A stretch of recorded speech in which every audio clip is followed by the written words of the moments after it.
Assalamualaikum warahmatullahi wabarakatuh. Saya Renata Dwi Meisa Putri dari kelas non-reguler IAIN Manado. Kali ini saya akan membahas mata kuliah fikih dengan materi fikih muamalah. Pertama-tama saya akan membahas tentang kata fikih. Jadi kata fikih secara etimologi yang memiliki makna pengertian atau pemahaman. Kalau menurut terminologi, fikih pada mulanya berarti pengetahuan keagamaan yang mencakup seluruh ajaran agama, baik berupa akidah, akhlak, maupun ibadah sama dengan arti syariah Islamiyah. Secara bahasa, muamalah berasal dari kata amala yu'amilu, yaitu bertindak, saling berbuat, dan saling mengamalkan.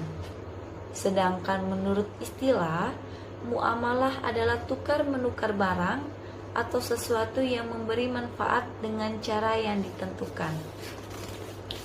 Jadi pengertian fikih muamalah ialah pengetahuan ketentuan-ketentuan hukum tentang usaha yang memperoleh atau mengembangkan harta, jual beli, hutang piutang, dan jasa penitipan di antara anggota-anggota masyarakat sesuai keperluan mereka.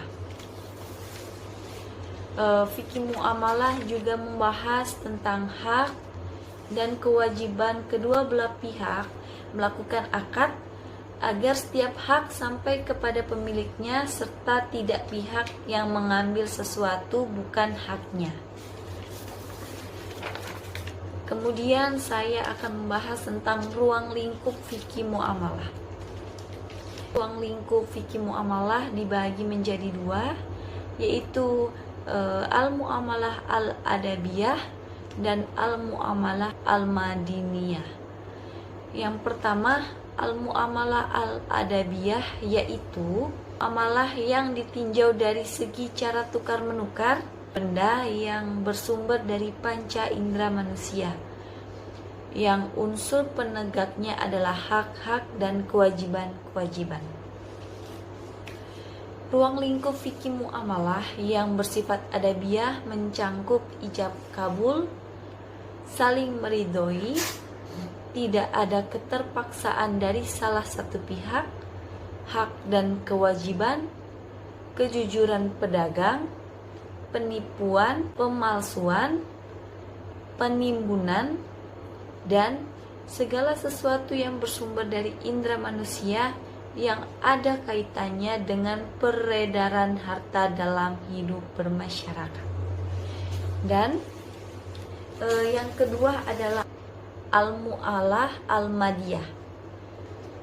Al-mu'amalah al-madiyah yaitu muamalah yang mengkaji objeknya, sehingga sebagian para ulama berpendapat bahwa karena objek fikih muamalah adalah benda yang halal, haram, dan untuk diperjualbelikan.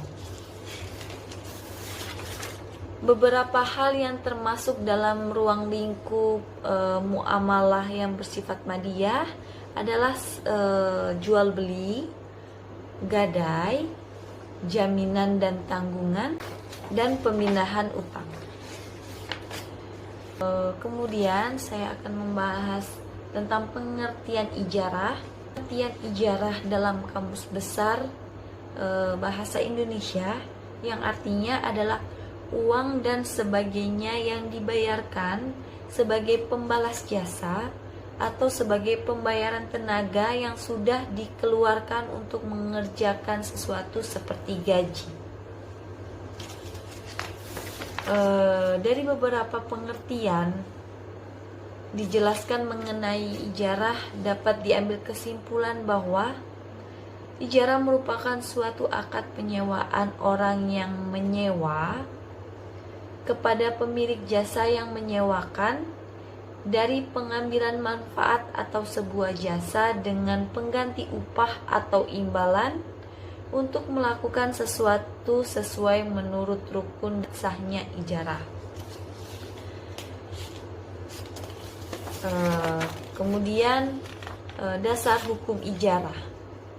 Ijarah sangat dianjurkan dalam agama Islam karena mengandung unsur tolong-menolong dalam kebaikan antara sesama manusia. Kemudian, syarat sahnya ijarah. Untuk sahnya ijarah harus dipenuhi dengan beberapa syarat yang berkaitan dengan pelaku, objek, upah, dan akadnya sendiri. Dan berikut saya akan membahas dengan pengertian qard. Secara bahasa, qard berarti al-qad, yang artinya potongan karena harta orang yang memberikan pinjaman atau kreditur diberikan kepada orang yang meminjam atau debitur. Secara istilah, menurut Hanafiyah, qard adalah harta yang memiliki kesepadanan yang diberikan untuk ditagih kembali, atau dengan kata lain suatu transaksi yang dimaksudkan untuk memberikan harta yang memiliki kesepadanan kepada orang lain untuk dikembalikan yang sepadan dengan itu.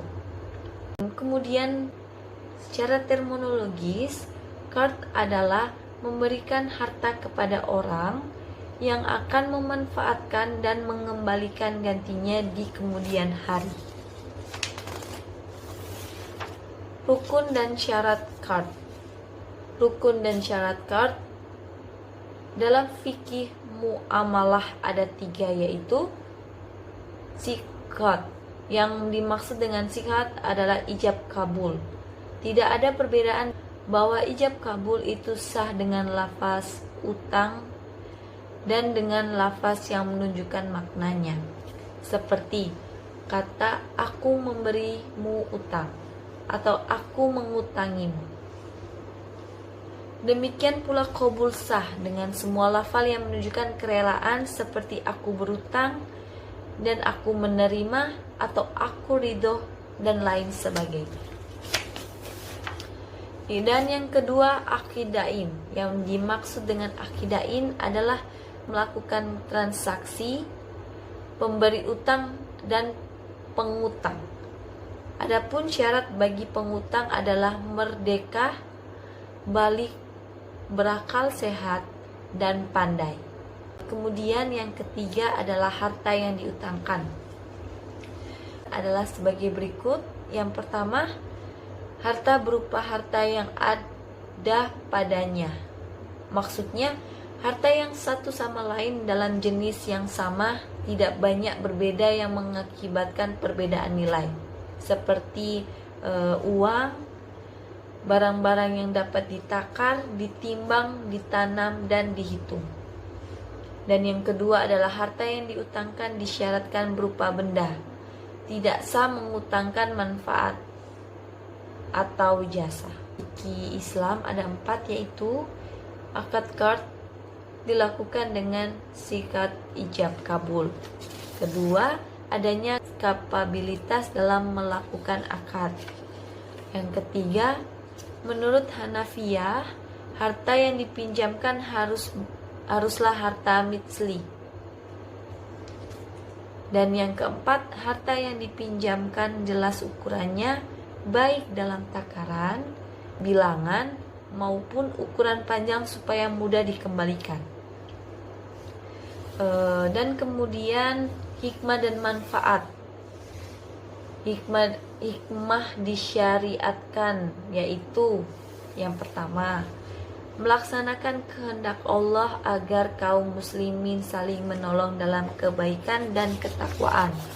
Yang kedua, menguatkan ikatan persaudaraan dengan cara mengulurkan bantuan kepada orang yang membutuhkan dan mengalami kesulitan serta meringankan beban orang yang tengah dilanda kesulitan. Sekian penjelasan fikih muamalah dari saya.